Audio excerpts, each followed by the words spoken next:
Blog Talk Radio.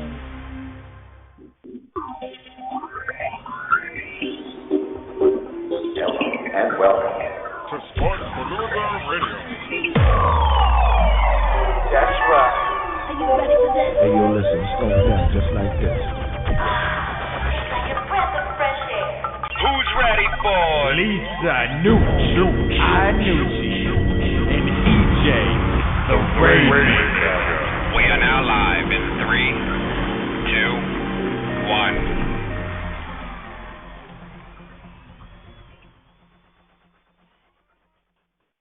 1. Yeah. All right. Welcome to Palooza Radio.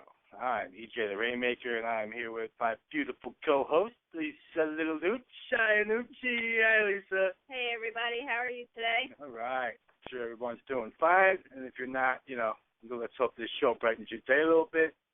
Got a big show today. We got a couple NFL stars. We got Dennis McKinnon coming on, former Chicago Bear with a ring on his finger, of course, from the '85 season.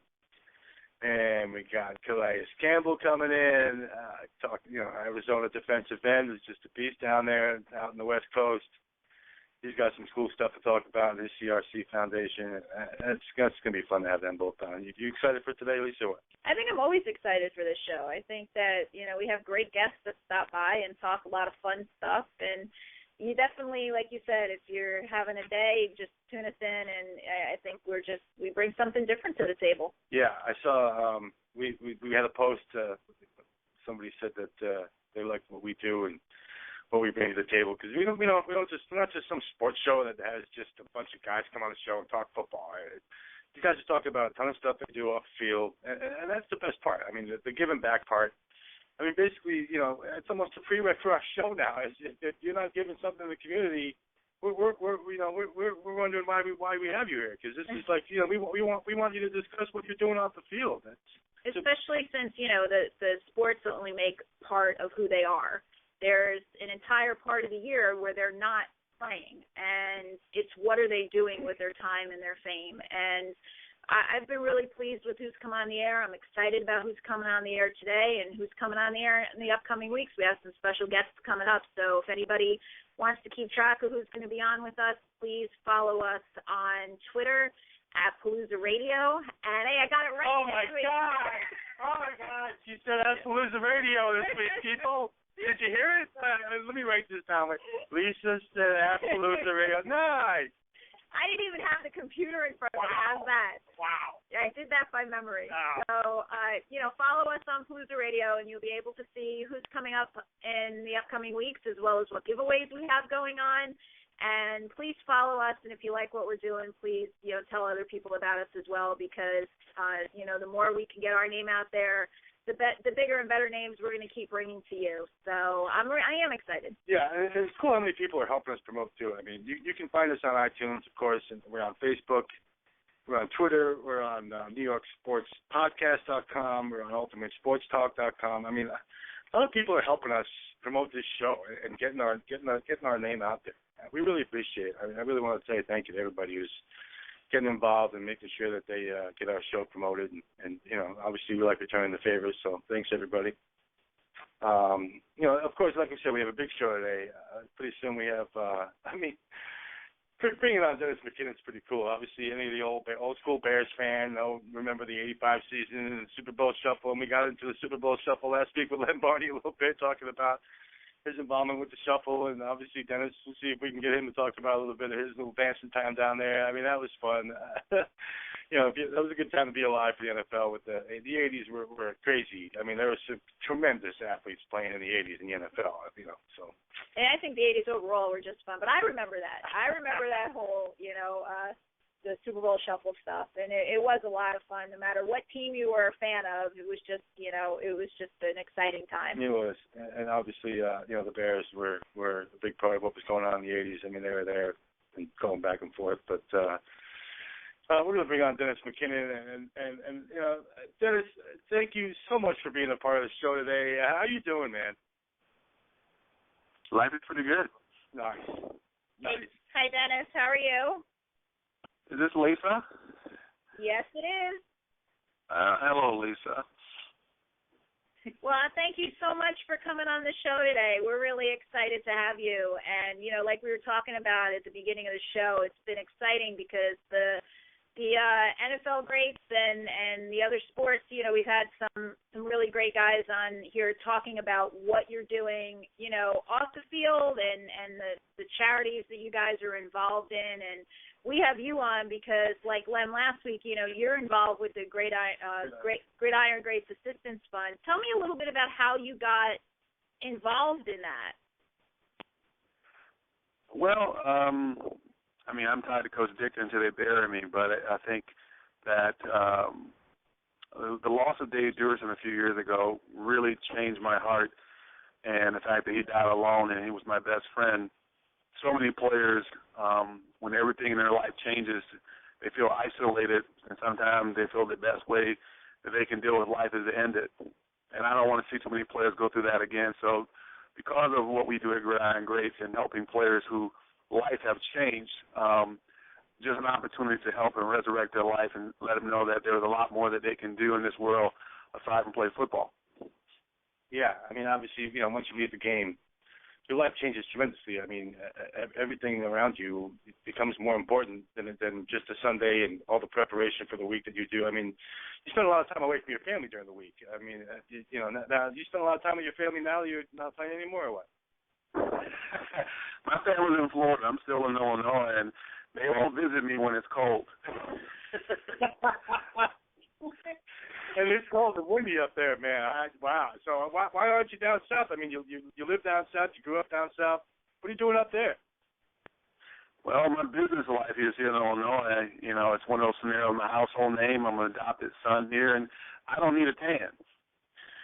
No? How come, man? What do you mean? That's great, man. Were you excited for Florida State winning the championship? I mean, you know, you spent a good chunk of time there playing college ball. Were you excited watching that game?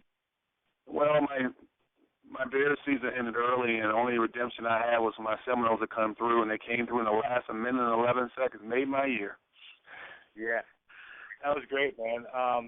I just want to ask you about when you were down there. What you came over there when Bowden was just kind of really making a name for himself down there. You guys were still an independent, and what was it like playing for Coach Bowden, man? I mean, you go from Bowden to Titka. I mean, you played under some pretty crazy names. Well, I mean, I got there in '79, Bowden's second year after leaving West Virginia. We went 11-0 my freshman year and lost to Oklahoma in the Orange Bowl. So I was always used to Florida State winning. Bobby was just a Southern Baptist coach that just wanted his kids to do well, and he surrounded himself with great coaches, and we really built that program in the early 80s, and I'm glad that it finally, you know, came 360 and got back to dominance. And but Bobby really taught me about the game and prepared me for coming to the National Football League, and I was blessed to have Dixon and Jimmy Johnson in Dallas, but growing up in Miami to finish my career in Miami under Don Shula, it doesn't get much better than that. Yeah. And then obviously you head to the Bears, man, and you win the big game. Where's your ring right now, man? You still have your ring or what? It's sitting in a safety deposit box. Got a nice laser on it. It comes out once a year, Super Bowl Sunday. Is that when you wear it for the big game? So a couple of weeks you'll have it on, huh? That is the only time it comes out, and I remind so many guys that said, you know, we eventually as young men got to grow up, and I don't need to wear the ring for people to recognize actually who you are. I believe if you continue to do good work and do God's work, people will continue to bless you. Yeah. You know, Dennis, I mean, you know, going through the whole league with the ring, I mean, you're an inspiration to these guys that are coming up, you know. I mean, not only what you did on the field, but what we talked about a couple minutes ago, what you're doing off the field. How important is it to you to give back and to instill in these players that are coming up now a sense of giving back? Well, I think this generation is a little different than mine, and I think a lot of times when we meet each other, we shake hands, we hug, and we always say, "What's up, my brother?" which is one of those old slangs we use. I say, well, when your brother tells you that things are not doing well, what do you do? And I think that from that same, I'm at a point in my life where I want to help. And the great thing about Gridiron is 100% volunteer. We don't get paid for what we do. But we understand that we fought in the strike in 82 and 1987 for the league to create free agents for today's player, that we fought for these players to have the lives that they have, and just try to remind them that when you came out of college, you had no money. Money doesn't really change you. It just makes you make bad decisions. And you got to be very careful who you surround yourself with. But your life is about life after. What are you going to do with the 30 years when your career is over? Do you prepare yourself for it? A lot of these players don't. But what we just try to let them know is the technology world we live in now. Everything's online, and we got to prepare you for that. The click of a button, someone can steal your identity. So many things bad can happen, and you got to stop trusting everybody. And just because you can pick up the check doesn't make you smart. Yeah, and what's cool is, like you said, you guys don't get paid to do this. That's the key right there. You guys do this because you understand what it means and how important it is to help people understand. I mean, that's the coolest part. You guys don't get a salary for helping these guys. Nope. But, I think I remind guys all the time is that you got to be able to do good. When you become a blessing to someone else, then you appreciate the blessing that God gives you. That's the number one thing.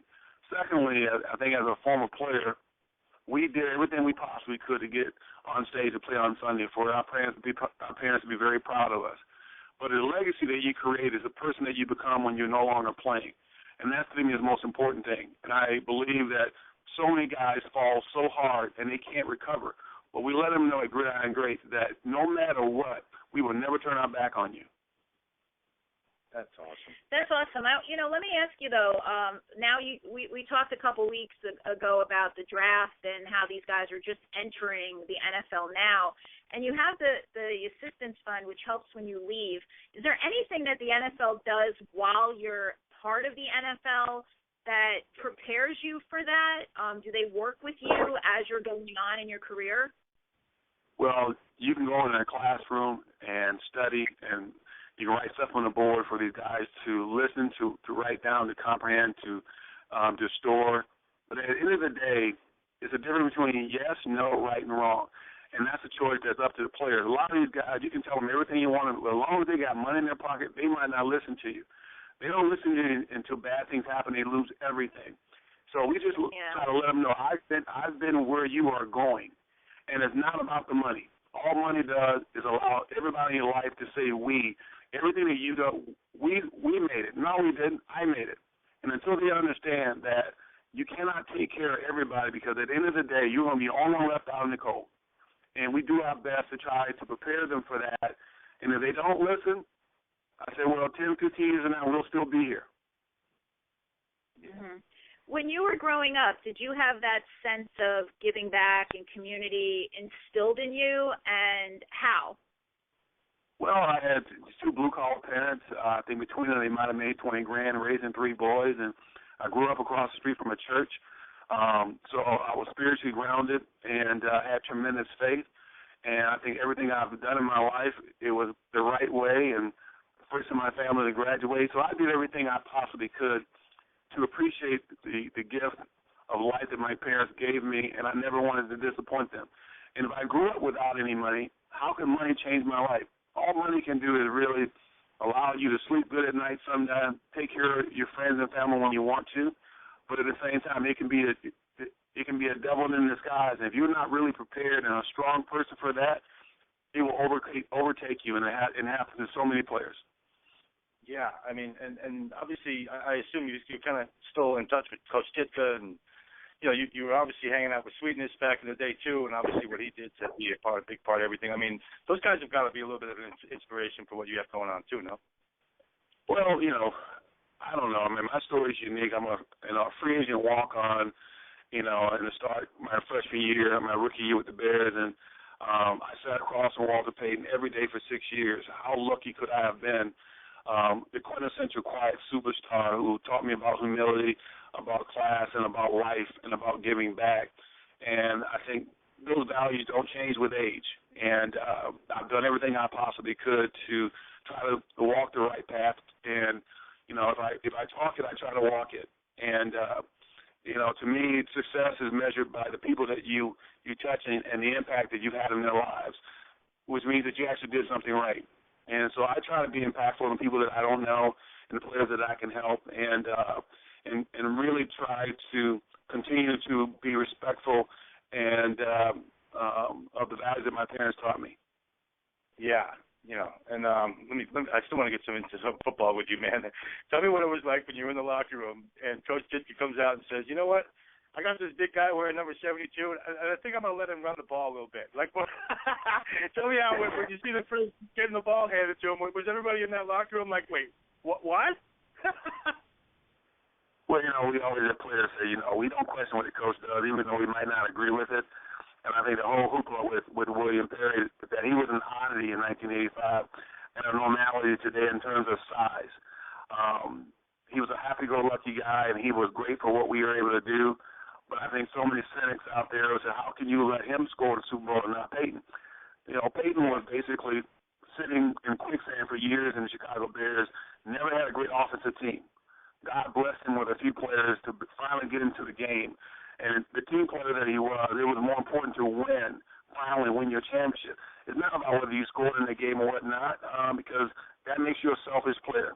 He was not like a lot of players that I see today. And I think when you learn about what team is, you don't get to the dance by yourself. There's a lot of people that help you get there, and there's a lot of luck involved.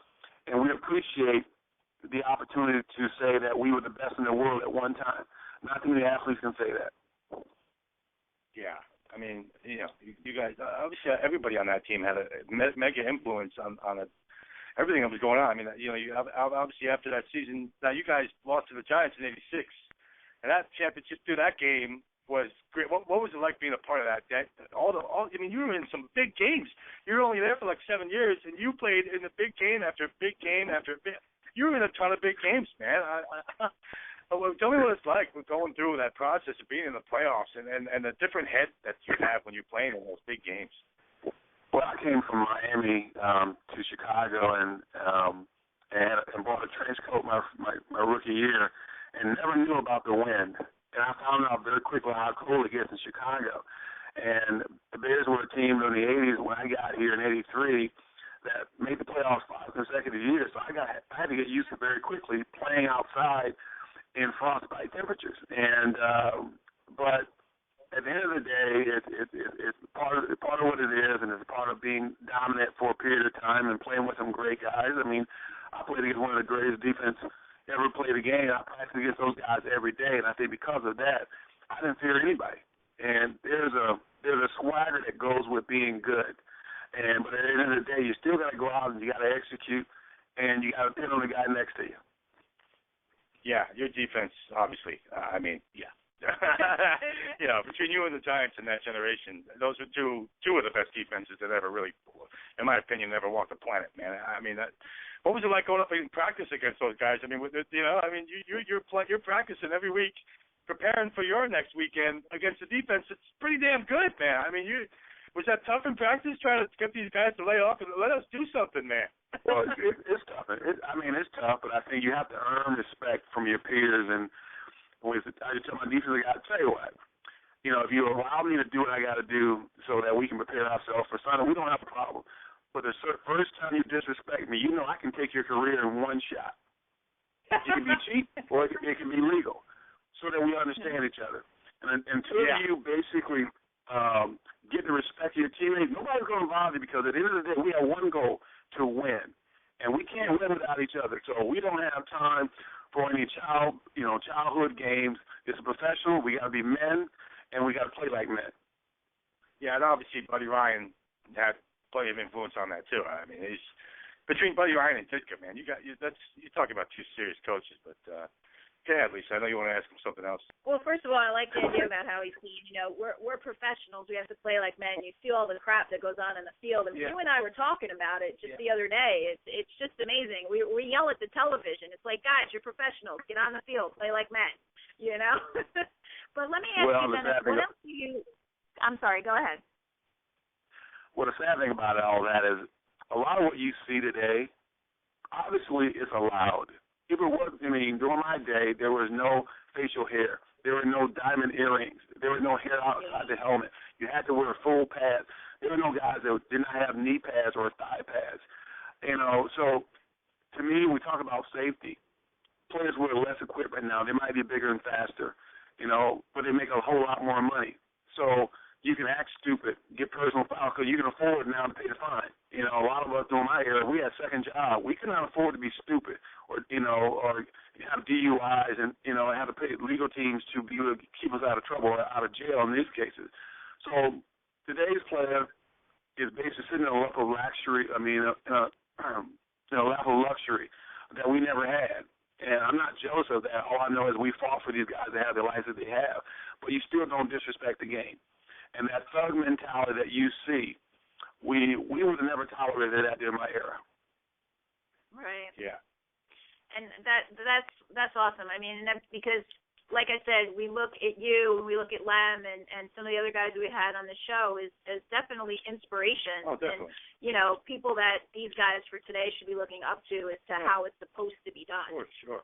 So, Dennis, what else do you do when, you're not on the field? I know you're working with Rudolph Foods right now, and I'm going to talk in a minute. I can talk today. Yeah. In a minute about, what they're doing with the pork rinds. But what else do you have going on that keeps you busy besides with the fund? Well, I'm a humanitarian these days in my life, and I help our governor, I help our Secretary of State. My Secretary of State, predominantly, I help based on organ donation in memory of Walter Payton. I talk to kids who are incarcerated. I do motivational speaking across the country. I teach and coach Little League. I love kids, but I think teaching is in my blood, and anything I can do to help a young man or woman find strength, find the gift that God gives them in themselves, and allow them to grow and appreciate that talent. And at the same time, learn that you got to be respectful of your peers, never disrespect your parents, try to create your own name, your own identity, and create your own legacy.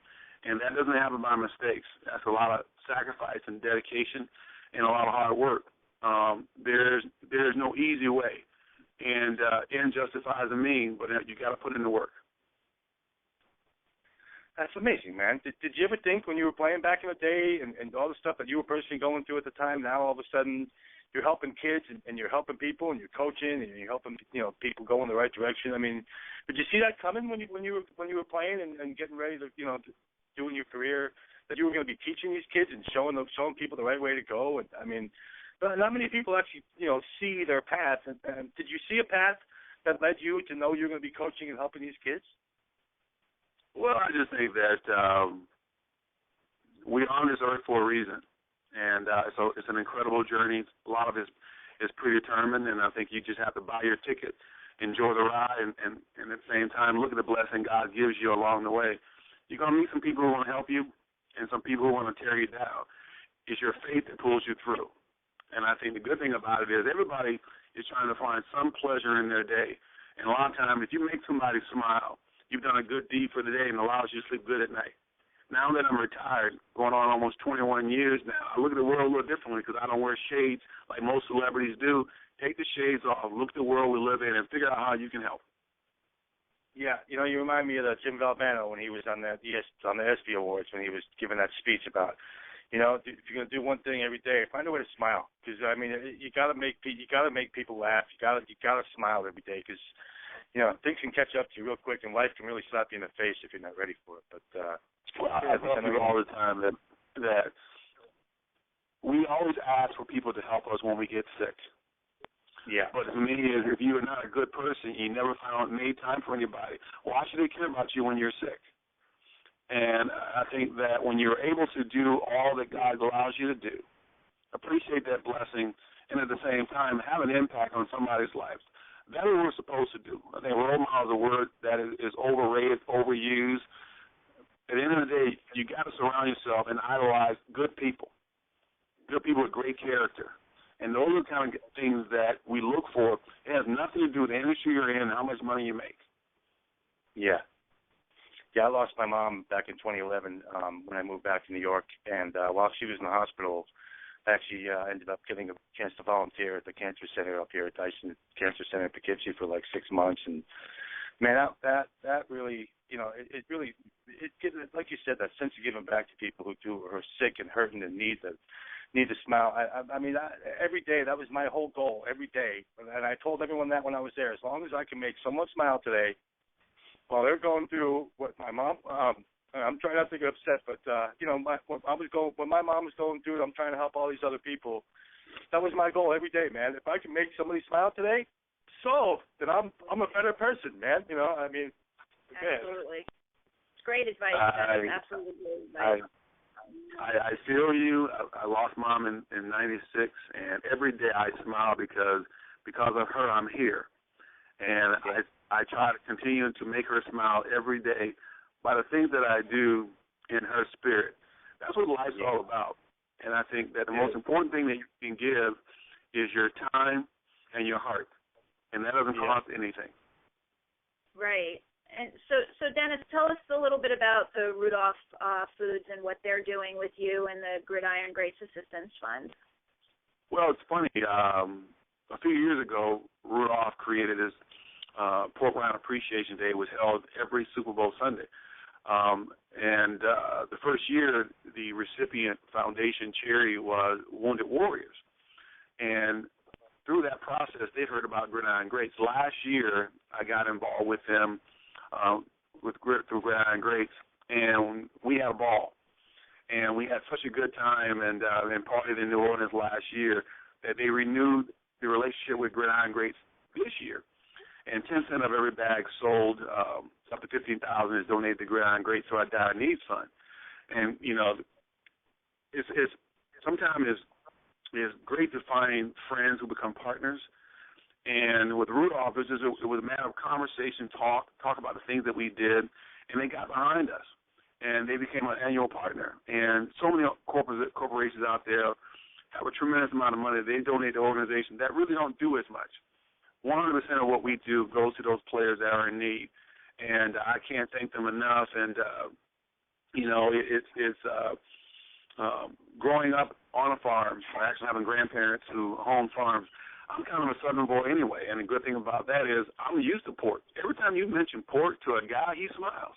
We love some bacon, and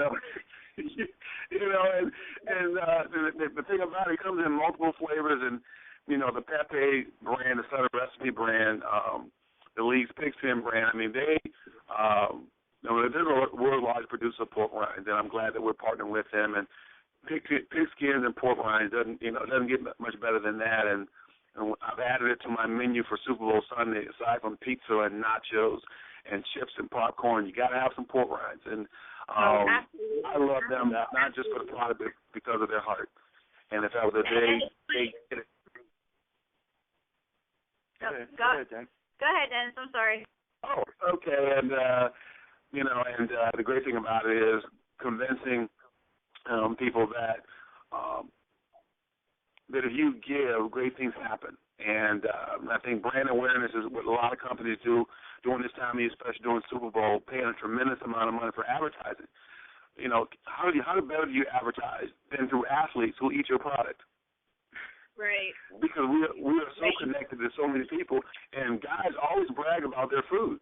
So it was a perfect match. From what I understand, too, you are a coach of Team Spicy.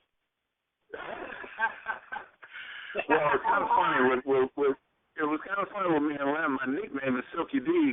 So he took Silky. I said, okay, I'll be spicy. I'll be sexy and I'll be spicy at the same time. I love it. Well, Rudolph Foods is actually helping with us, too, and they're giving away some bags of their products to our listeners, and we're going to help with your cause. And, our listeners are just going to go to Twitter at Palooza Radio, and they'll find out how to win bags and help your cause as well. And, Dennis, you've been absolutely fantastic to have on the show today. Awesome, man. I don't think I'll ever be able to hear your name again without thinking Team Spicy. After that.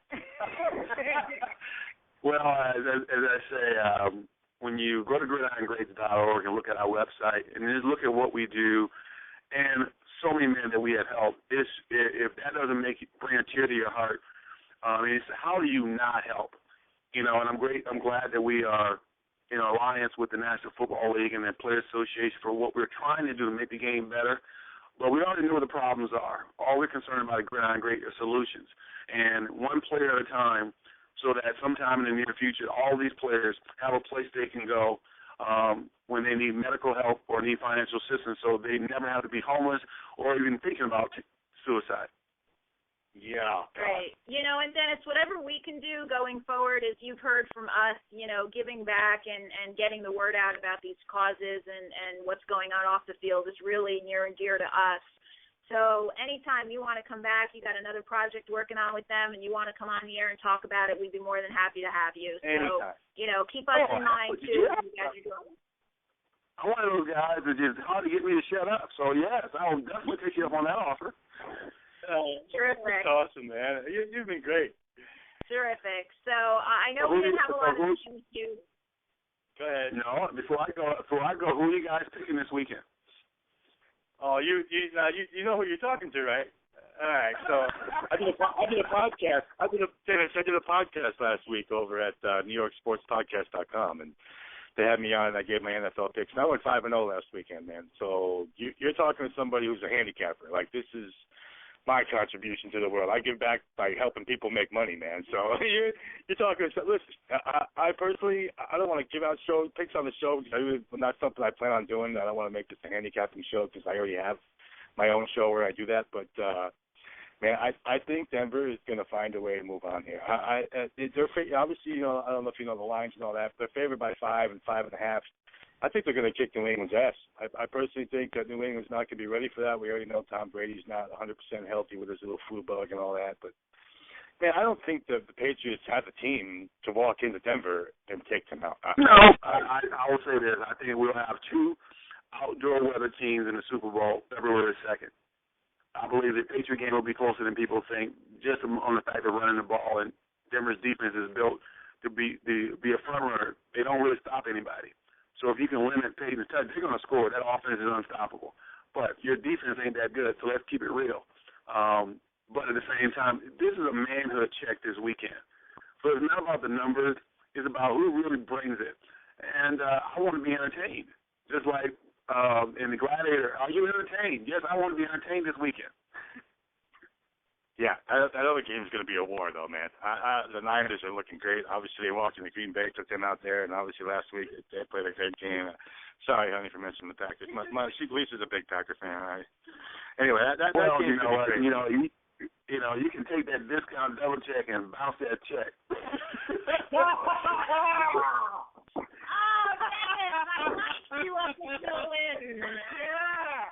Oh, man. Yes, man, you are the best, man. I love it.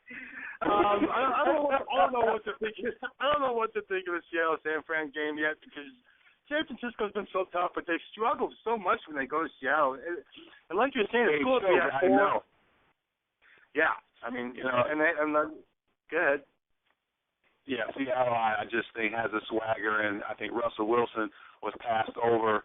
And I don't really feel Pete Carroll too much, but I just like Russell Wilson and the underdog and what he's been able to do. And, yes, it reminds me a lot of us, that physicality on defense, and they bring it. And the Niners were there last year, and they chose, let another team have a shot. I want to see some new faces in the Super Bowl this year. Yeah. Well, Colin Kaepernick's obviously a stud, too, man. It's tough to not rule out how good that kid is with his feet and his arm. I mean, He's more of a dual threat than any quarterback who's come around for quite a few years, in my opinion. Yeah, like I said, this is a weekend where you want your popcorn and your pork rinds. It's so true, man. And I think it's cool that Rudolph's going to help us give away some bags too. You got to have your pork rinds on the table for football. What's wrong with you? I mean, and I always tell people that this could be very brutal. It could be very bloody. And if you can't take it, then you know what? Put shades on because I'm quite sure it's going to be a very physical weekend, and this is what football is all about. Yeah, and you know a thing or two about that, man. Being from the '85 Bears, you've been involved in just a couple of physical games in your career, man. Just a couple. Well, only difference in our games, the game was normally over by the third quarter, so we didn't play many fourth-quarter Super Bowl years. So I know what it's like. I just like guys who bring it, and I like the physicality of the game and it's a gladiator sport, and it's about tackling. It's not so much now that we made the game a passing game. It's more 7-on-7 than 11-on-11. But whenever you get defenses that bring it, that's entertainment. That's what I want to see this weekend. Yeah, what do you think of some of these rule changes that are going on that you can't even like look at Peyton Manning wrong or else you're going to get a 15-yard penalty, man? I mean, if some of these rule changes kind of messed up your head about how you feel about what they're doing to make this more of an offensive league or what? Well, I mean, it kind of sucks in terms of now you can't touch it. If the wind blows by a quarterback, there's a flag. I mean, so for all the old quarterbacks, they'd say, what has happened to the game to the point where you can't touch him? Well, it's about points. It's about entertainment. It's about almost taking away the kickoff return. I mean, so many things now. They're talking about safety. Don't give me that. That's gotten real old, but they can say what they want to say. But at the end of the day, as long as that ball's in the air, someone's going to get hit. Yeah, I agree, man. I kind of think these rules changes have definitely affected the game, and obviously I think that's why Ray Lewis hung it up too. He's like, if I can't hit you, buddy, I don't even want to play anymore, man. You're taking all my fun away. So I tell all my guys that put your girls in there, put their jerseys on, and put eye black under their eye, and say, if I don't get the field count I see on TV, I'm gonna hit you. So, put your jersey on. You gotta participate. No doubt, man.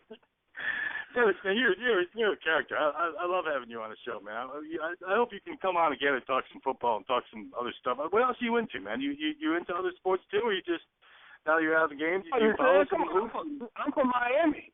Basketball, baby, and baseball. Hell, I mean, some of my best friends. I mean, Andre Dawson and I are from the same hometown. So I was always into baseball. He was at Montreal before he came to the Cubs and all of this stuff. But I just love sports. I just don't do winter sports. That's not a sport to me. Yeah. Yeah, so you're following. No, go ahead, man. Am I following what? No, the Hurricanes this year. Well, Hurricanes, Gators, Seminoles. Hurricanes were, across the street from where I grew up, and they did recruit me. I was Seminole. So I really don't care about the Hurricanes or the Gators. I'm a no till they bear me. But on the flip side of that, I just want those kids to do well and graduate. And I emphasize, I wish kids would stay a little longer and graduate. Because it used to be student athlete meant something. Nobody graduates anymore. Yeah. Yeah, especially from Miami, man. They definitely have their share of controversy down there. Hey, you guys are having a good season though, man. You guys are having a good season now. Florida State, you guys are having a good season. That conference is crazy. I mean, you throw Syracuse and Pittsburgh around with that crazy conference. I mean, you guys are 12-4. Florida State. They're having a pretty good year. I like Florida State. I mean, my Lisa went to Florida State. Well, you can't get away from that chop and Chief ICO. I mean, it's one of the best pregame ceremonies in all of college football, and it's great tradition. And I'm happy about it. And I am a proud Seminole. I'm a proud Chicago Bear, and I just like to see athletes, male and female, do well because I think, given the opportunity and the work that you put in, you deserve to have success. Doesn't matter what level it may be. Yeah. Yeah, so you're following the hoops too, though, right? Oh, yes. I'm glad that North Carolina, everybody in the ACC is having a down year in Duke, and I'm like, yes. So maybe some teams that never get to the top can rise this year, and then we can have a unique and different Final Four. Yeah. You guys got some tough games coming up, man. You got to go to Virginia this week. You got Notre Dame coming up, and you got to go to Duke on the weekend. And tough little schedule, man. Tough little schedule coming up. You never know until the bell sounds. I mean, miracles happen every day. Yeah. You have three. Yeah. No, it's going to be. I think you guys have a tough road ahead. Though. I mean, you got three of the next 4 games on the road, and three tough teams in there. It's going to be tough. At least I hope she's not upset with you with my discount double check. Go ahead, say something. We'll have to have a little talk, Dennis. I'm going to tell you what kind of Bear fans we have. My Bear fan friends found out that Aaron Rodgers was the spokesperson for discount double check and State Farm. They all switched to Allstate. That's what you call loyalty. All right. I just lost DJ on that now, so he's dying. But is there anything else you want to tell our listeners before we wrap up? You've been just amazing. Is there anything else that you wanted to talk about?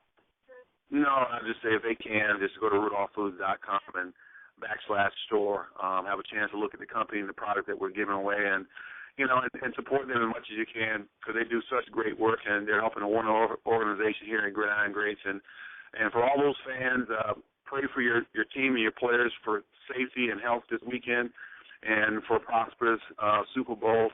And give her your, and find something that you can do to make somebody happy today. That's my parting shot. Well, I will tell all the Packers fans who are listening out here, this is the one time I'll tell you to do what a Bear's telling you to do. So, I definitely support you. I said all my Packer listeners said, George Halas created the National Football League. We are the matriarch. Without George Halas, there is no Vince Lombardi. There is no Packers. So you will still always bow before us. Okay, on that, I will definitely bow before you. I will. I am. My arms are up and down, Dennis, just for you today. Yes. But thank you so much. Like I said, I love this game, and I love the loyalty of the fans to their teams, and I always wish the best, just not when we play each other. Absolutely, and thank you for everything. We've had a blast with you today. Had a blast, Dennis. Thanks so much for being here. And I have a feeling we'll be talking with you again.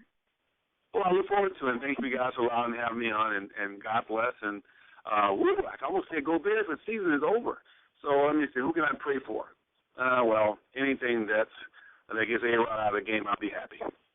Yeah. Sounds good. Great, Dennis. Thank you very much. And for everybody out there, we'll be putting on our website and on our Twitter feed, all the information that you need to know to help support the cause in Rudolph Foods and what Dennis McKinnon is doing. And, again, Dennis, thanks. So we're going to let you go, and we'll continue on with the show. And what else do we have going on, honey? Dennis, again, thanks for being here, man. I really want to thank you for being here. This was fun.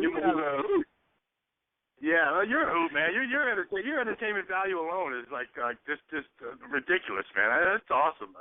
I haven't laughed that hard in a couple of weeks, so you're mission accomplished, man.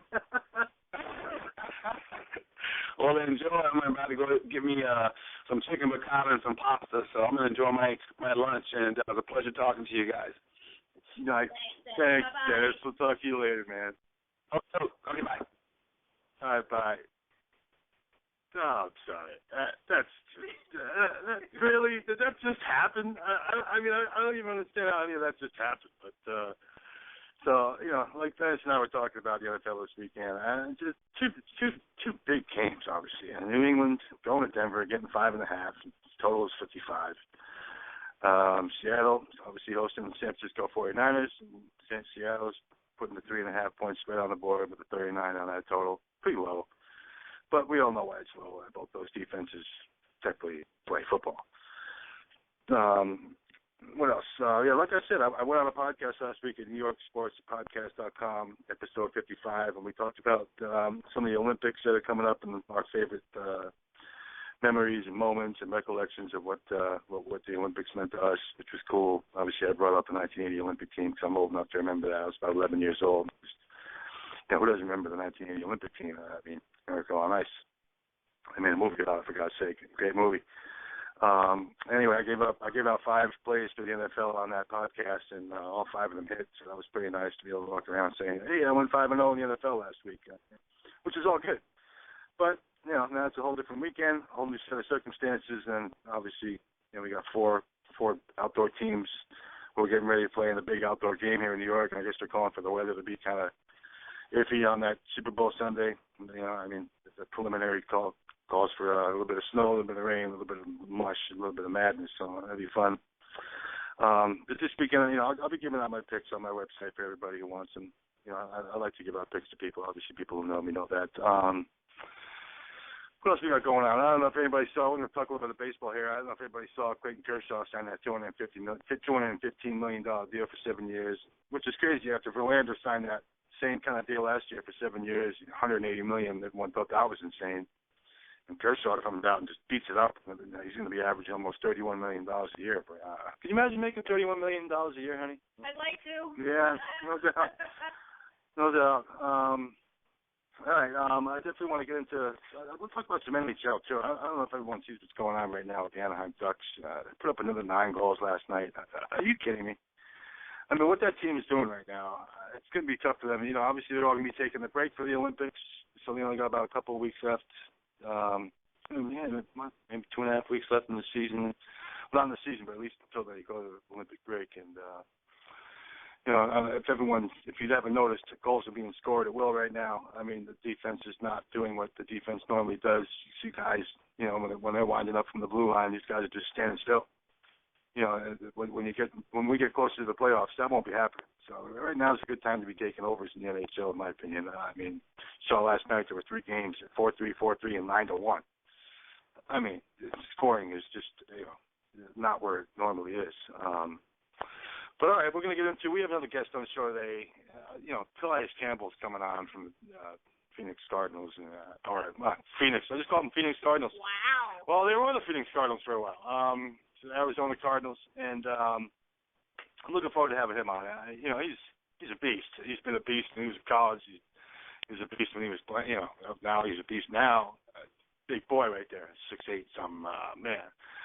And so we're going to get into having him on the show. Anything you want to talk about before we have him on? Yeah, I mean, again, it just goes back to the fact that, you know, he's coming on to also talk about a foundation that he's created himself and the work that he's been doing off the field. And I just love, you know, what we have going here. And, you know, and you can see and you can hear the passion when these guys come on the air with us, the passion that they have for what they do. And they don't just have the passion for the sport, but they have the passion for what they're doing off the field as well.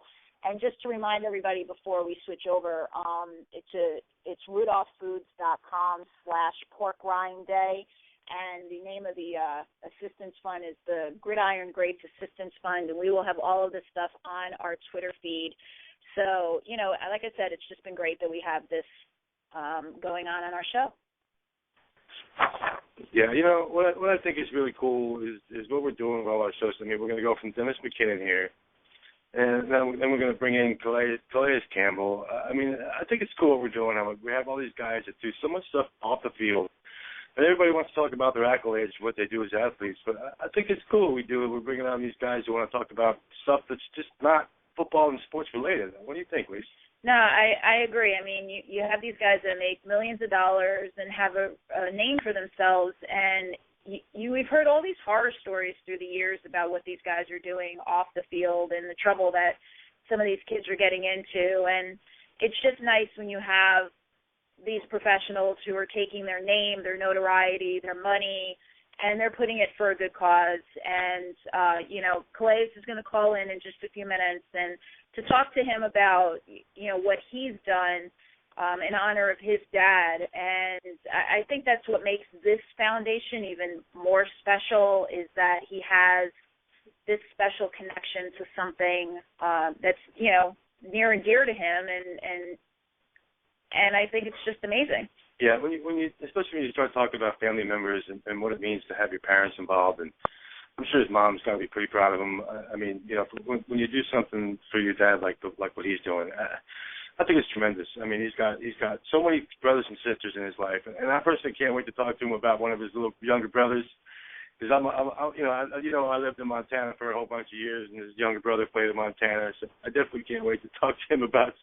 I was actually at one of those games where his brother Stephen had a beast of a day. It's gonna be fun, but yeah, he has a huge family. I mean, talk to everybody about the family he has, son. Yeah, he was born in Denver, Colorado, and he had 7 siblings, and that alone, you know, I mean, you don't see big families these days anymore. Yeah. But he has 2 sisters and 5 brothers, as you just mentioned. A couple of them played football as well. And, you know, to imagine just raising 8 kids, you know. No, can't imagine that. So we're going to have a chance to talk to him. And, you know, it's This is the one thing that I really wanted to do as co-host of the show, is to make sure that we really focused on what these players were doing off the field. And Calais, are you with us? Yes, I am. We have Calais. We have him on the line. Calais, how are you doing, my friend? Oh, I'm fantastic. How are you? Oh, I'm good, man. Thanks so much for making an appearance on the show. We're so excited to have you on. I know you're definitely excited to talk about what you have going on off the field. So, thanks for being here, man. Oh man, no problem. Yeah, I was excited because one of the things that I wanted to do, and I don't know if you just heard me say it, was when we started this show is, to be a sports show and to talk about what you guys do on the field is pretty much what most of the sports shows are doing out there. But we wanted to stand out and talk about what you guys are doing off the field. So tell us a little bit how you started the CRC Foundation and who it's in honor of. Yeah, so I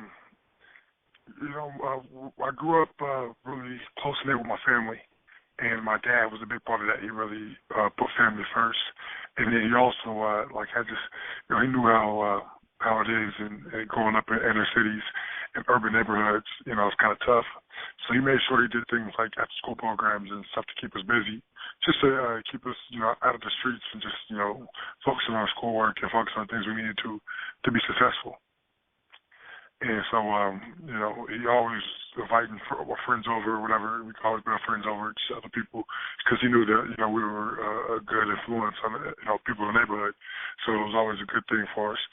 And so growing up, making it to the NFL, I realized that, a lot of kids don't really have that, foundation that you need, just, the basics. So I started the CRC Foundation really, to initially just help kids, growing up in, in problem neighborhoods, to just try to teach them, the foundation, just the basic things on just how to succeed in life. The same thing my dad taught me at a young age. And now we have an after-school program that we do, every day, for 50 kids in the Arizona neighborhood. And, Monday through Friday, you might come, from 2:30 all the way till 6:30, and there's transportation that picks them up and drops them off if they need it. And we have great teachers. We get some volunteers that come through, and really it's just a good place just to interact with kids and help them better themselves as well. I can wear a scholarship. I've been giving away a scholarship every year for the past 2 years, and I want to continue to do that and really start giving away more scholarships if I can. And so it's awesome because, the biggest thing is I want to preach education and the power of education and knowledge, and giving yourself the best opportunity, figuring out what you want to do and how to do it. And so everything's working out fairly well so far. I think that's great, too, because a lot of kids don't have somebody to look up to. Maybe there's an absentee parent or the parents have passed or they're being raised by their grandparents. And, to have this where they have a place to turn to, I think that's absolutely amazing. And you even do work through the United Way kind of in a similar sense to help kids as well, correct? Yes, I do. So with United Way, they recruited somebody on every team that's college educated, has a degree, a bachelor's degree, and sometimes even more. And so with United Way, the whole game plan was to cut the dropout rate in half because, they have numbers, stats out there where 1 in 4 kids are not graduating, at all, not even on time, but at all. And so that's sickening to me when you hear that 1 in 4 kids are not graduating. That's 25% of the kids in America, all across America, are not graduating. So we took it upon ourselves to start trying to just cut that number in half. And I think the biggest way to do that is to mentor them and tutor them and read with them. I think the biggest thing is most of the kids are not reading that up to par at a young age. So they're getting set behind, before they even have a chance. So 6 to 10, 12 years old, they're already falling behind because they're not reading up to par. So a big thing that we're trying to do now is just reading to kids and trying to get volunteers to just interact with them on a daily basis and show them we care. Yeah, and what I understand is your team is in 11th place right now in a competition to see how many recruiters and how many tutors and mentors and readers you guys can get. So we're going to encourage our listeners out there to go to unitedway.org and to search for your name. We'll put the link on our Twitter as well, and to, vote for you guys, sign up, however, whatever they need to do to help. And I can hear, I don't say this all the time, because sometimes you talk to people and they're just hand over a check to an organization, and that's great, but I can really hear that passion for helping kids, with you. I mean, what does this all mean to you? You had a lot of brothers and sisters growing up, and to really be helping the kids. What kind of personal effect does this have on you? It's huge. I think that sometimes, helping somebody else, and seeing that smile on their face, especially a kid, when you go and work with a kid on like a math work, and, they don't get it at first, but you work with them, teach them, and then like that smile just lights up on their face just because they finally did it or finally got it. I mean, it's really benefiting myself, really. Like, I mean, I'm addicted to like just seeing those kids like so happy, putting a smile on kids' faces. I mean, that's really what life's about. I mean, I'm so blessed in my career, being able to play in the NFL. I mean, that's my dream come true. It's all I ever really want to do. So for me to be able to succeed in my dreams, I really want to encourage everybody else to achieve their dreams and dream big. That's really the biggest thing that I kind of really set out to do when I first started the CRC Foundation, is to encourage kids to dream big and try to do whatever they want to do. If they want to become an astronaut or the president or, doctors, lawyers, surgeons, whatever you want to do, I want to make sure that they know that's possible as long as you put the work in. And you even get them involved in letting them pick a charity. That has to do with wearing your shirt. I can't imagine walking into a home game and see everybody, all those fans wearing your shirts, hoping that you'll pick them so that, they could donate to a charity. Tell us a little about how that got started. Yeah, so the Calais Campbell thing, really, I was just thinking about, how so many people, come to me and tell me about, different things that are going on, and if I want to donate to different charities. And, I wish I could donate to every charity somebody asked me about, but I figured that it would be a cool way to be able to donate to, at least one charity every week. And, I just kind of committed, came out of it, because it's always fun to try to, challenge myself and make it fun. So, for every sack I got, first sack I donated 1,000. And if I got 2 sacks, so I donated 3,000. If I got 3 sacks, I donated 6,000. And then for when the game, I donated another 500. And it was just a way to we pick a random person in the stands. I have my sister who runs my foundation, pick a random fan in the stands. She did it kind of randomly, talked to a bunch of fans and then kind of did a drawing. And then we got in contact with that fan and asked them where they would like to donate the money to. And there's so many different charities out there that people are moved by. So, we donate money from all kinds of different charities all year long. That's awesome, because, and then you must think, here you're going out on the field, and how much is going to be donated is going to depend on you. So that's a super, incentive for you as well. Yeah. Yeah, if I'm in the zone and I'm making a few plays, it's I wonder, how many more plays I can make, thinking about, what I can donate to the family out there. So it's kind of cool. I never really thought about that before, but once you start doing it, it's I want to make one more sack so I can try to donate a little bit more, because I've never donated, $6,000 at one time. The most I think I've ever donated was $3,500, twice. So at one time, so I was trying to break that and get 3 sacks in one game so I could donate 6,000. That's incredible, man. Tell me something, man. Why football, not basketball? Because I understand. We all know you're 6'8" and you're a big boy. Why not basketball, man? Because you were headed for a pretty good career on the court too. So what made you pick football over basketball? Yeah, so I had some pretty good opportunities for basketball, but football is where my heart was ever since I was 6. I wanted to be in the NFL. Since I can remember. Football was just my dream. I don't know if it was because, how involved my dad was. And my dad loved football. Every Sunday we're watching the games. My mom, we used to go to church during the football season. My dad would stay home. So when the Broncos, we grew up in Denver, so he was a big Broncos fan. When the Broncos were playing, the early games, they were on the road. And so I would want to stay home and watch football with my dad. And it was just one of those things where, I always loved it. Seeing my teams, seeing them on the TV, seeing how people were really just moved by them and how people loved them. I don't know what it was, but whatever it was, I was hooked. I wanted to be in the NFL. And, luckily enough, God blessed me with some physical and mental ability to go out there and be able to play it, and just hard work and, and the right people in the right place at the right time to help me get here. It's pretty cool, man. It's pretty cool. Why Miami, man? I mean, what Colorado State wants you, LSU wants you, the big house wants to have you over there, and you pick Miami, and Miami was going through a controversial time when you were down there too. What made you pick the Hurricanes, man? Yeah, I mean, I grew up a big CU Buffalo fan, and then my older brother went to Colorado State, so I was like, I'd rather go to Colorado State because my brother's there. And so they were on the list just because my brother was there. I mean, I love Colorado State, but, it was more like, they were a smaller school and a smaller conference, and I only went there for my brother. But that would have been cool to play with my brother.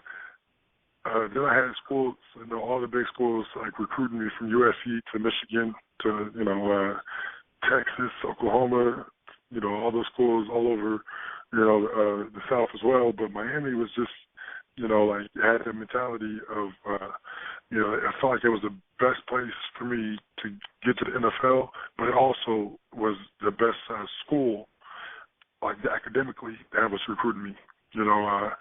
People don't realize, but Miami's a private school, and it really has very good academic programs. And when I first got to school, I wanted to do architecture, just because I figured like if I was having a good backup plan, and football didn't work out. But they said football and architecture kind of were too hard because they both require too much time. So only one player ever did that before in Miami, and he ended up dropping out of football and just pursuing architecture. And so I ended up doing advertising instead. But it was still like just as a top school, I felt like it'd be a good place to get a degree from, and also get a good chance to pursue a national championship and get to the NFL. Yeah, and plus the weather. I mean, Denver, Miami. I did grow up in cold weather cities. Yeah, pass on the weather, man. Speaking of the weather, I went to school in Montana, man. How's Severin doing? Because let me tell you, I was sitting at the game when South Dakota State played Montana, and they had that massive comeback, and your brother was like this beast of a kid. Where's Severin right now, man? Do you mind if I ask you how Severin's doing? Yeah, he's doing great. He's in Phoenix right now. He's actually still training, trying to get an opportunity in the NFL. I mean, if you know his story, he's got hurt the championship game of the junior year, and then got hurt again halfway through his senior year. And injuries kind of are a big no-no in the NFL, especially back-to-back injuries. Because they kind of label you as injury prone, but I'm trying to get him work there with the Cardinals. I think he's working hard. He's definitely a beast. He can play football in the NFL. So I'm just trying to see if I can get my coaches and my front office to give him a workout. But otherwise, he's working, as like a teacher and just training, trying hard to get another opportunity. Man. Yeah, he only played like 6 or 7 games his senior season, but he's a beast, man. I think your brother was cool. I actually got to like really see him up close and personal, so I kind of have a little thing for your brother, man. That's really cool. It's cool.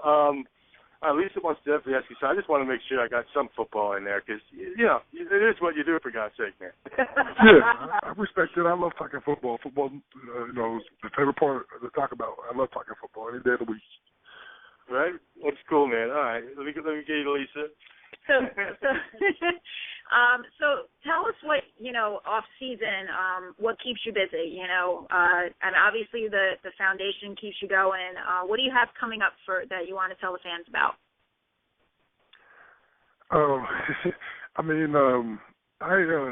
During off season, hopefully, we go to the playoffs, you get a little less time, but since we didn't make it to the playoffs, I have a lot more time than I wanted to. So I got to find a way to kind of keep myself busy. And I do a lot with the charity, but I'm also trying to learn about the Hollywood industry. So I'm learning a lot about how to write a screenplay. So that's kind of exciting. I've been doing a lot of research, and I actually attended summer school at Scottsdale Community College last year, and I'm planning on doing that again this year. So that's kind of exciting. And the traveling is, one of my goals is to see as many, continents, go as many countries I can go to and just see the different way of living. So I got some big trips planned, so that's always fun. But I mean, I'm just enjoying life. You know, I mean, during the season it's so mentally draining and physically draining. Like it's, playing your heart out every week. It's nice to get back and relax and just travel and just relax. Right. I love the screenplay idea, though. I've been an aspiring screenwriter, I think, for years, and then life took me in another direction. And I keep saying I'm gonna finally do it. I'm gonna sit down and write that screenplay. Is there any kind of director or a screenwriter that you love watching or watching their work? Yeah, I mean there's a whole bunch, but I think my favorite is Oliver Stone. He's definitely one of the more entertaining. As a kid, you grow up loving his movies, and I think the way he does things, it's pretty legit. So, but I'm a fan of just the movie industry period. So I watch, like a lot of people. But as far as myself goes, I feel like my style is so much different than most of the people I watch. So I don't know. We'll see how it goes. Mhm. That's awesome. So maybe one day we'll see you on the Golden Globes and the Oscars, Screenplay of the Year. Yeah. Absolutely. That's definitely one of my goals.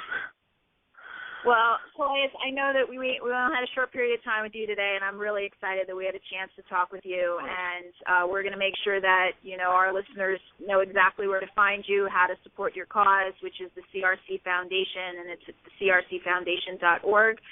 And hopefully, we'll have a chance to talk with you again. And thank you so much for stopping by today. Oh, my pleasure. Thanks for having me. You guys are awesome. All right. Have a good one. Have a good good off season. Yeah, good off season. We'll see you next year. I'm definitely sorry about this year, man. I thought you guys were going to make it. I was kind of rooting for the Cardinals, man. I wanted to see you, and you guys had a great year. I mean, it's got to be a little disappointing you didn't make the playoffs, man. Yeah, it's always next year, though. It's more motivation. I'm definitely going to work a lot harder this offseason to get ready for it. Yeah. Well, good luck next year, man. I wish you the best. I'll be rooting for the Cardinals just for you, man. Awesome. All right. Well, thanks for hanging out with us, man. We totally appreciate having you on. And we're definitely getting, I don't know if you want people to get in touch with you on Twitter or Facebook or anything like that. If you want to mention any of your stuff, you can feel free. I'll let you do that if you like. Yeah, I mean, it's just at Campbell93. I get on randomly and always respond to people. So just Campbell93, hit me up, and we'll talk football. Yeah, cool. All right, Calais. Thanks so much for hanging out with us, man. Have a good off season, and definitely good luck next year, man. Thank you. Take it easy. See you later. Another great star. I mean, it's just so cool. I mean, Dennis Mckinnon was obviously a blast, and now we have Calais on. How much fun has this show been today? There are no words. I've had a blast, especially when I get put in my place over the discount double check. But no, it's just too good. I mean, and there's just so much stuff to talk about every week, and just so much in sports in general. But I love just spending the time talking with these guys. So thank you both for coming on the air today. But there's a lot of other things that we have to talk about. Should I head into? Yeah, I know you want to talk about this whole WWE thing. Yeah. Go ahead. I mean, we talk sports and we talk sports entertainment. And for those of you who may not know, who may not have heard, WWE, yes, professional wrestling, sports entertainment. But they did something absolutely huge this past week, and they announced the WWE Network. And basically what it is it's going to offer access to thousands of hours of their footage. If you become a member, you'll have access to all their current pay-per-view events, their original shows that they're coming up with that, include behind-the-scenes looks at what's going on in their current programming. So not only will you see what happens on the air, you'll actually get to see what goes on behind the scenes. And it's completely digital, and it will be available on almost every device, from computers to Androids to Kindles to the PlayStation 3, only for $9.99 a month. And if you're a wrestling fan, you know that one pay-per-view alone is typically around $60. And then you get all of the pay-per-views plus all of the footage plus all of these shows for only $9.99 a month. And, I've been a fan of the WWE since I was a little kid, and to see that they are still going strong and stronger, and now they're creating this. I mean, they are an empire. So, think of the professional wrestling industry as what you want, but you cannot deny the fact of what they are doing and the success that they have had. So I just thought it was huge breaking news this week for this. This is amazing. It is, and I remember that you were talking to me about the North American Soccer League's going to be doing something similar to this, where they're going to be having their own kind of thing. I mean, the North American Soccer League doesn't really get much discussion. I mean, obviously, everybody who knows me knows I'm a Cosmos fan. I've been a Cosmos fan since the 70s and 80s, and Pelé, Calais, and Beckenbauer, and all the madmen that were there winning championship after championship. I mean, what are they doing over there now that they have this whole new program going on? Yeah, I heard this through, and I want to give a shout out actually to Synopsis Media because they're the ones I get these reports from, and they reported that the North American Soccer League is partnering up with a digital sports content group called Perform for their league as well as each club's websites. Basically, Perform owns one of the largest digital sports rights portfolios, including Goal.com, and they're contracted to cover more than 200 sports, et cetera, but live streaming, they're going to live stream matches as part of a monthly subscription package that will include access to all the games, live and archived, really kind of similar to what WWE just did. And subscribers will also have access to additional content for only $4.99 a month. So if you're a soccer fan, you can't miss that. Yeah, that's amazing. And I think it's crazy that nobody really even realized the NASL came back. I mean, some people still don't know that North American Soccer League is back, and I mean, it was obviously gone for a while, and they do the spring. They have like 2 different seasons down there. It's kind of cool what they're doing. I don't think the Cosmos participate in one of those, but obviously the Cosmos won the championship this year, so it was kind of cool to be in New York and talk about the Cosmos winning again. Yeah. So just so we need more soccer on the TV in this house. Yeah, obviously everybody who knows me knows about my Italian football. I mean, I'm one of the Serie A maniacs. I mean, beIN Sports, my channel, I watch that channel all the time. So, and I have my own radio show on Blog Talk Radio as well called This Week in Italian Football. So, all right, let's get out of here. This has been a crazy show. We've had everything we've done today. It has such a good vibe about it. I mean, Dennis. What was that about? We had a lot of fun. Calais too. I mean, Calais is great. They were just both great. And again, please follow us on Twitter at Palooza Radio. Wow, you got it right twice. Yeah, and we will keep you in touch with what we're doing, what's going on, and where you can find all of the guys that we talked to today. And you can find us. We'll post soon who we're going to have on for next week. Nice surprise guest. And we will be posting that soon. As a matter of fact, wait a minute. I think we're having Anthony Beck from ESPN on next week. So I'm really excited about that. We'll post more about that soon. Yeah, the guys at New York Sports Podcast are going to go crazy when I tell them I have Anthony Beck on the show. So they're definitely going to get our link to that up because they're big Jets New York sports guys. Obviously we'll be up on iTunes. We have our Facebook page. You can find us anywhere. I mean, we're getting all over. Our new website address too. Yeah, we have a new website called radio.sportspalooza.com. If you want to check us out over there, you can see all our past shows, all our past guests, all the things that the guests are coming on and talking about, and what they promote and what they're into from United Way. We're gonna have I'm going to get into updating that website here pretty soon, where I can put all the stuff we talked about today, get United Way and CRC Foundation and all the others. Yeah, all the other stuff. I mean, it's. Can I just say one more thing? You have absolutely no idea I'm about to say this, oh. But also, guys, keep in mind, EJ also runs his own show, his own radio, his own sports handicapping show. So follow him on Twitter as well, so you can keep up to date on that. He's good at what he does, 5-0.